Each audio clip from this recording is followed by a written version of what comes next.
Whenever you're ready.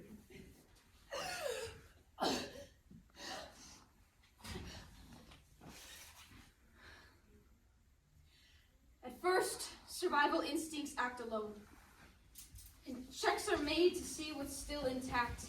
Each leg and arm and finger move in turn. And then skin is traced for open rips and tears. Try and move as quietly as possible in that moment. Source of any hot blood tightly bound. The blackness that surrounds is thick and full, and not a crack of light finds its way in. The creeps of gentle breeze from some air pipe somehow left intact despite the blast. Collins! Fall the words from out his lips. His ringing ears strained fiercely for reply. Collins, are you there? He shouts aloud, his once strong voice now cracking to a cry. The empty sound that shouts back in his face sounds hollow as it drifts across his skin. The silence drowning out the piercing tone left shrieking in his weak and ruptured drums. His fingers fumble across the filthy ground and search for something that could be of use. And instead, they land upon an envelope, and recollections of the last words read.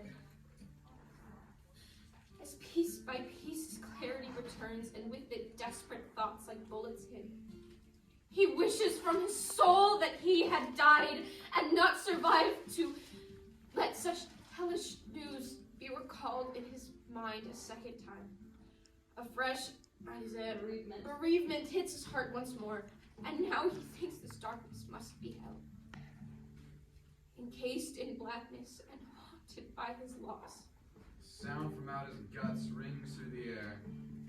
Cry of a wounded creature, bleak and torn, and boiling tears run heavy from his eyes, while sobs shake hard like blows upon his ribs. In that one moment, everything is gone, and to the covered heavens he does cry, for answers to this godless misery.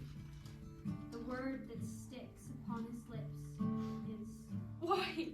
And there and then he offers up his soul as payment in return for others' loss. A plea for remedy to poisoned love, a promise to agree at any cost. And lo, these fevered prayers don't go unheard. For though the darkness comes a raspy voice, a click of hooves through mud approaches slow. The shadow of a figure stoops in the sun. And peeling open sore and salty eyes, a frantic Bart takes grip upon himself.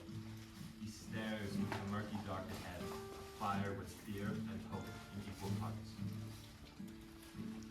I can help you find the thing you seek. The creature speaks with steady tone and eye. But as with every other thing in life, be known with all that's taken comes a price. Bert eyes the creature, humped and cloven hoofed.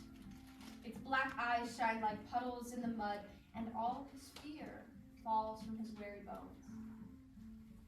And crawling to his feet, he calmly says, "There is no cost more great than that of fear." The creature nods and flickers with a smile. Then offer help I shall, but first this know, the path ahead will not be straight to walk. There are 3 trials must be faced along the way to prove that you possess the heart and word. The word clacked heavy from the creature's throat, like bark shards flaking from an ancient tree. Its skin like hides of gargoyles long forgot, all stitched and stretched to hide its crooked bones. The first to pass across an open field that lies atop a sharp and thorny ridge. Your pace must never pass beyond the walk, no matter what the fear within your heart, and final word to keep you on your path. Whatever happens, only look ahead. with that the thing withdraws into the dark. Bert calls out, but there comes back no reply.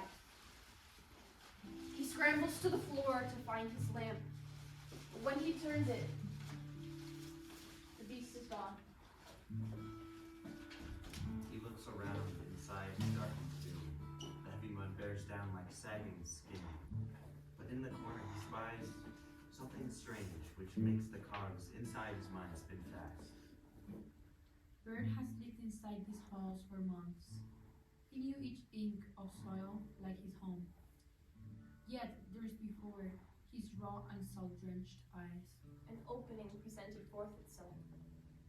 A tunnel mouth through which he'd never been, as if a sleeping serpent had awoke, and opened jaws into a world below.